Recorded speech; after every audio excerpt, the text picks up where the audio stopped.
You want to know the moment I knew I'd screwed up beyond repair? It was when he asked if I thought he was my soulmate, and I looked him dead in the eyes and said, "You were just the most convenient option." I'm Lorelai, 29, and yeah, I'm that person in the relationship who says the quiet part out loud when I'm angry. Everyone has those thoughts sometimes. I'm just the idiot who actually says them. I never saw Julian as my dream guy. Not even close. But 6 years ago, when we met at that industry conference, he checked all the practical boxes my therapist said I should look for after my disaster of an ex. Stable job in finance, check. No substance issues, check. Calls when he says he will, check. I told myself I was being smart, mature, even. Truth is, I settled for safe and got bored out of my mind. Don't get me wrong, Julian is a decent guy, too decent sometimes. He remembers birthdays, plans actual dates, and listens when I talk. But there's something missing. That spark, that challenge, that feeling that makes your stomach drop when they walk in the room. Maybe unbroken. But after 3 years of marriage, all I felt when he walked in was nothing. Just another evening of predictable conversation, and his endless optimism that grated on my nerves more each day. I started keeping score of everything pretty early on. He'd forget to take out the trash and I'd file it away, building my case for why he wasn't pulling his weight. Meanwhile, I'd conveniently forget when he cooked dinner 3 nights in a row or stayed up helping me prepare for a work presentation. My friends thought I hit the jackpot with Julian, so around them, I'd play the part of grateful wife. Then we'd get home, and I'd pick apart everything he said at dinner, making these little cutting remarks about how he embarrassed me in front of my friends. Our finances. That's a whole other mess I created. I insisted on separate accounts for independence. But what that really meant was I had a secret savings account he knew nothing about while still expecting him to cover most of our household expenses. Your job pays more, I'd say, even though the gap wasn't that big. I'd drop hundreds on things I wanted, but scrutinize every dollar he spent on his hobbies. When he finally stood up for himself about wanting to join this rock climbing gym, I found ways to sabotage it, suddenly remembering emergencies right when he was supposed to go, making him feel guilty for spending time away from me. The worst part is how I held on to every mistake he ever made. That time 4 years ago when you forgot my coworker's name, brought it up last month during an argument about something completely unrelated. The comment he made about my dress at his company party 2 years ago, I've referenced it at least 20 times. Meanwhile, I've completely forgotten about the time I got drunk and flirted with his friend, or when I accidentally deleted an important email from his mom about his grandmother's health. I didn't want passion or unpredictability. Those things reminded me too much of my dad who left when I was 12. I wanted someone who wouldn't leave, someone stable I could count on being there. But instead of appreciating that quality in Julian, I resented him for it. Called him boring in my head. Sometimes even to his face disguised as a joke. Whenever you tried to have serious conversations about our future, kids, moving, career changes, I'd make vague promises I had no intention of keeping just to end the conversation. I remember this one night about a year into our marriage. We were having dinner and Julian was talking about maybe starting his own business someday. His eyes lit up as he described his ideas. And instead of encouraging him, I systematically shot down every point. That market's oversaturated. You don't have enough experience. We can't afford the risk. With each statement, his enthusiasm dimmed a little more. By dessert, he'd changed the subject entirely. I told myself I was being realistic, protecting us both from disappointment. Really, I just couldn't stand seeing him excited about something that didn't involve me. The promotion at work was my perfect escape route. Suddenly, I had legitimate reasons to stay late, travel on weekends, and avoid the suffocating normality of my marriage. That's when Griffin entered the picture. My colleague with the sharp suits and sharper tongue. He wasn't conventionally attractive like Julian, but he had this intensity, this ambition that made my stomach flip when he leaned over my desk to review reports. We weren't cheating, not physically anyway, but those late-night strategy sessions and inside jokes, the texts at 11 p.m. about work. Even I wasn't that naive. When Julian asked about my sudden schedule changes, I unleashed the most manipulative version of myself. Wow. So, I finally get some career success and you can't handle it. Do you remember when I supported you through your certification program? I guess that doesn't count now. I'd bring up something from 3 years ago to make him feel guilty for questioning me now. The look on his face. Confusion mixed with shame made me feel powerful in the moment, but hollow later that night. The night he asked about a text from Griffin that popped up while my phone was on the table. I literally walked away mid-conversation and locked myself in the bathroom for an hour. I came out with puffy eyes, making sure he saw I'd been crying, even though I'd just been scrolling through Instagram. "I can't believe you don't trust me after everything," I whispered. He apologized to me for asking a perfectly reasonable question, and I let him. I started withholding affection like it was currency. If he didn't read my mind about what I wanted for dinner or said something that annoyed me at breakfast, I'd turn away when he tried to kiss me goodbye. Some nights I'd pretend to be asleep when he came to bed. Other nights I'd be overwhelmingly affectionate, keeping him perpetually off balance, never knowing which version of me he'd get. The real kicker, I started helping Griffin with his business plan, the exact same type of venture Julian had been talking about starting for 2 years. When Julian shared his ideas, I'd call them unrealistic and list all the reasons he might fail. Then I'd turn around and spend hours helping Griffin refine the same concept, feeling alive in a way I hadn't in years. I'd cancel plans with Julian, claiming work emergencies that were actually just drinks with Griffin to discuss his business. When Julian finally called me out for seeming distant and uninterested in our relationship, I looked at him like he was speaking another language and said, "You're being way too sensitive. Maybe this is why I don't want to spend time with you." There was this Thursday night when Julian had planned this whole special dinner because I'd mentioned offhand that we never do anything spontaneous anymore. He'd gotten off work early, cooked my favorite meal, even bought flowers. I walked in 2 hours late, didn't apologize, and immediately complained about how tired I was. I watched him try to hide his disappointment, to pivot, and suggest we just relax instead. That's the thing about Julian. He was always adjusting to my moods, always trying to make things work, and somehow that just made me respect him less. I became bolder with each passing week. I stopped hiding Griffin's text, but manufactured reasons to check Julian's phone. "Can I order takeout from your phone?" "Mine's dead," I'd say, even though it was fully charged next to me. Meanwhile, I'd leave my own phone face down or take it to the bathroom every time it chimed. I forgot Julian's work promotion dinner, but remembered to send Griffin a congratulatory message when his fantasy football team won. Little things that added up to one big message. "You're not my priority." The weekend Julian planned our anniversary getaway was when I realized how far gone I was. He'd booked this cute cabin upstate, arranged for my favorite meal to be prepared, even remembered to pack that book I'd mentioned wanting to read months ago. All I could think was how inconvenient the timing was. I'd have to reschedule drinks with Griffin. Instead of appreciating the effort, I found fault with everything. The cabin was too rustic, the restaurant choice too predictable, the weekend itself too planned. I watched disappointment cloud his features with each complaint. And instead of stopping, I doubled down. On our last night there, we had the fight that changed everything. He brought up my emotional distance, asking if there was someone else. Instead of answering, I went nuclear. "Maybe if you weren't so insecure about everything, I wouldn't need space from you. You're suffocating me like your father did to your mother." No wonder she left. I knew exactly what I was doing. His parents' divorce was his deepest wound. His father's controlling behavior, the thing he feared inheriting most, using it against him was unforgivable. A line crossed that couldn't be uncrossed. The drive home was silent. Instead of apologizing, I pretended to sleep, then spent the next day acting like nothing happened. When he tried to bring it up, I redirected. "Shouldn't you be focusing on your presentation tomorrow instead of rehashing old arguments?" At work on Monday, I told Griffin a completely distorted version of my weekend, casting myself as the long-suffering wife of an emotionally stunted man. The sympathy in his eyes fed something ugly in me. This narrative where I was always right, always the victim, never the villain in my own story. Looking back, I realized I was testing him, pushing boundaries, seeing how much he would take, almost wanting him to snap, to give me a reason to leave that wouldn't make me the bad guy. But Julian wasn't built like that. He absorbed the blows, tried to understand, kept trying to fix things.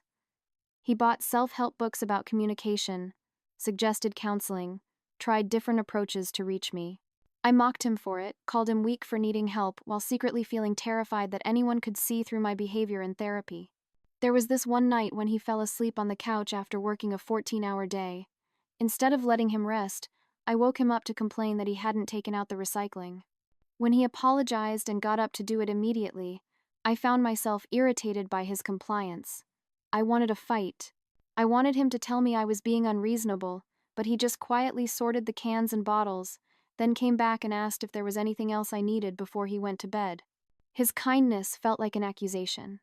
The confrontation I never expected came on a random Tuesday. I'd been careless, leaving my laptop open with message notifications from Griffin popping up. Nothing explicitly inappropriate, but the familiarity was unmistakable. Getting drinks with the team tonight? Julian didn't say anything right away. He just quietly made dinner, did the dishes, and then sat across from me at the kitchen table with this eerily calm expression I'd never seen before. Is there something going on between you and Griffin? Simple question. No accusation in his tone. For some reason, that made me explode. I slammed my hand on the table, sending my wine glass toppling. Are you kidding me? You're spying on my messages now? I screeched. I was creating this massive smokescreen, hoping he'd get so caught up defending himself against the privacy invasion accusation that he'd forget his original question. But Julian didn't take the bait. You check my phone constantly, he said, still unnervingly calm. I've never once objected, so let's try again. Is there something going on with Griffin? I felt cornered. When deflection didn't work, I switched tactics.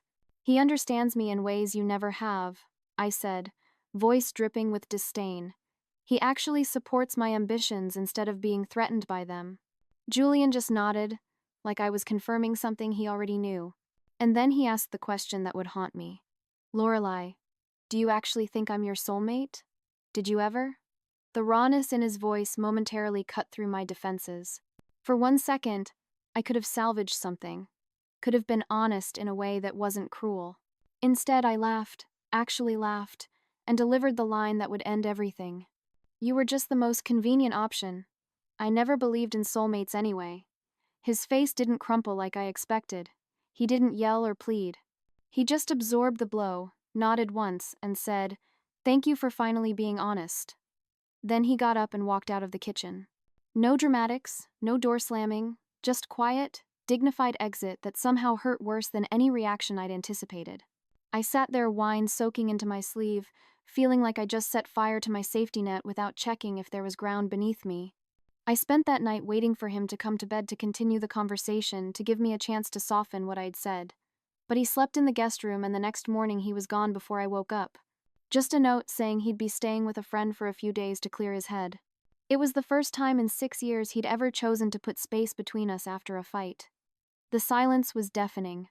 I kept checking my phone, expecting his usual text to check in, to make sure things were okay between us. Nothing. I called him that night, ready with a half-hearted apology designed to make him feel guilty for overreacting. It went straight to voicemail. 3 times, I left increasingly desperate messages, each one less apologetic and more accusatory than the last. Real mature, ignoring me like this. The final one ended. As soon as I hung up, I regretted it.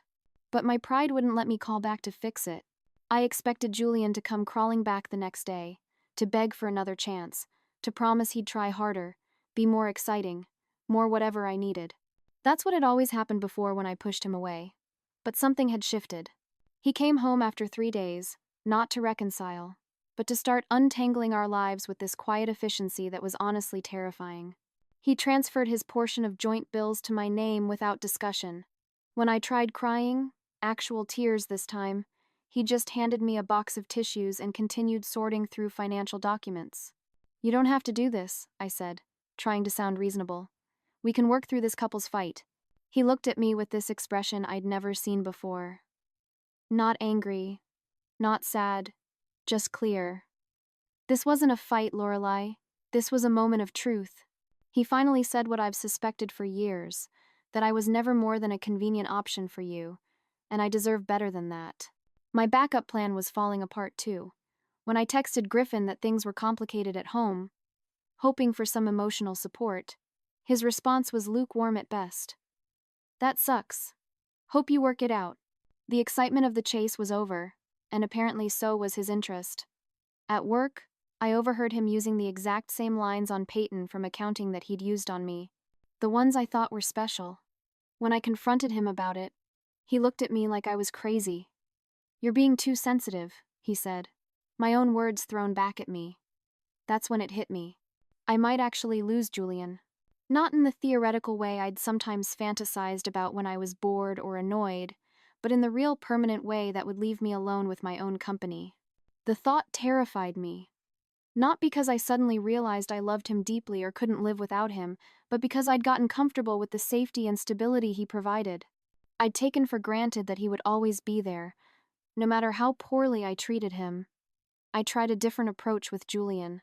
I cooked his favorite meal, wore the dress he liked, attempted to have an actual conversation about our future, but it was a transparent ploy, and we both knew it. "What exactly are you trying to say, Lorelai?" he asked. "The relationship you've been actively sabotaging for years, or just your idea of having me as a backup plan?" I had no answer that wasn't selfish. One night, I made another desperate attempt, suggesting we go to couples counseling. "I want to understand why I do the things I do," I said, trying to sound sincere. "I want to be better." He looked at me for a long moment. "I suggested therapy 2 years ago," he said quietly. "You said it was for weak people who couldn't solve their own problems. What changed?" I didn't have a good answer because he was right. Nothing had changed except the reality that I was losing my grip on him. As the reality set in that he was actually leaving, I oscillated between rage and desperate attempts to keep him. "After everything I've done for you," I said one night, voice shaking with anger. That's when he disappeared into his office and returned with a notebook. Pages and pages documenting our entire relationship. Things he'd done for me, things I'd done for him, promises kept and broken on both sides. The imbalance was staggering. Seeing it all laid out that way made me furious. "You've been keeping score this whole time," I screamed, smacking the notebook from his hands, pages scattering across the floor. "What kind of person does that?" "The kind who's been gaslighted for years," he replied quietly, not even bothering to pick up the pages. "The kind who needed proof he wasn't crazy." I lunged for the pages, tearing some of them in my rage. "You had no right," I screamed, though I couldn't articulate exactly what he had no right to do. "Document my emotional abuse." Remember the truth when I tried to rewrite it? His calm in the face of my storm only enraged me further. I wanted him to crack, to show me I still had power over his emotions. But he just watched me. A sadness in his eyes that looked a lot like pity. "I hope someday you find whatever it is you're looking for, Lorelai," he said when I finally ran out of steam. "But I don't think it was ever me." He walked past me then, careful not to touch me, and spent the night packing his essentials. I heard him on the phone making arrangements. The quiet purposefulness of his actions scared me more than any anger could have. When manipulation failed, I got nasty.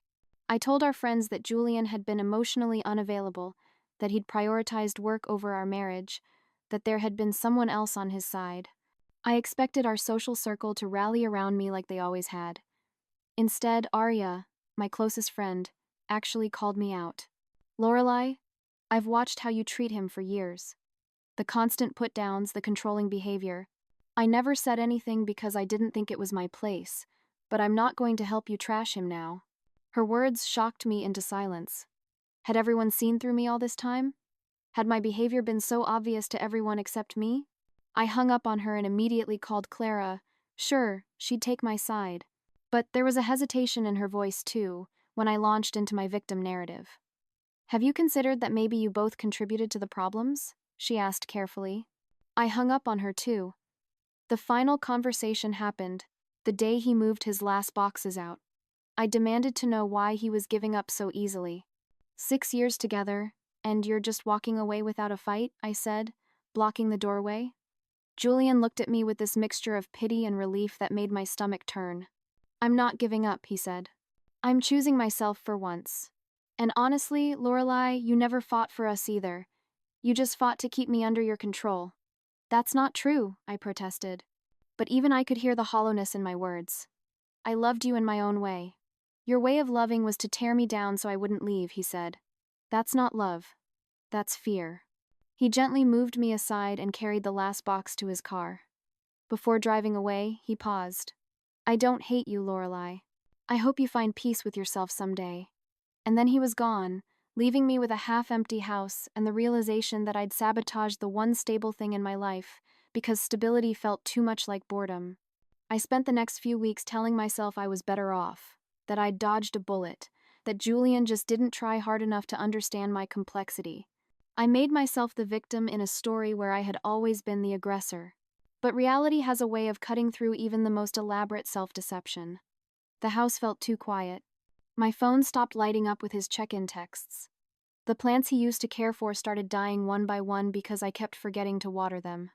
Small reminders that he'd been the one maintaining so many things I took for granted. 6 months later, I saw him at the local coffee shop. He was laughing with someone I didn't recognize, looking lighter than I'd ever seen him. The tension he'd always carried in his shoulders completely gone. My heart did this weird little flip. Not quite jealousy, not quite regret, but something uncomfortable that I didn't want to examine too closely. I approached with practiced casualness, expecting him to still crave my approval on some level. You look good, I said with the smile that used to make him melt. He looked at me politely, the way you'd look at a former coworker you barely remembered. Thanks. You too, he said. No lingering gaze, no hint of longing, not even anger, just nothing. Complete indifference. He excused himself after 30 seconds of small talk, and as I watched him walk away, it hit me. The one consequence I never considered. I had made myself completely irrelevant to someone who once would have done anything for me. I'd like to say this was my rock-bottom moment, that I had some profound realization about my toxic behavior and vowed to change. But the truth is much uglier. I was angry he'd moved on. Angry he'd found happiness without me. Angry that the power I thought I had was an illusion all along. Even now telling this story, I'm painting myself as somewhat self-aware, somewhat regretful, when really I'm just resentful that my actions finally had consequences. Maybe that's the real lesson here. We don't always get the character growth we need in the time frame we want it. Sometimes we just get the loneliness we've earned.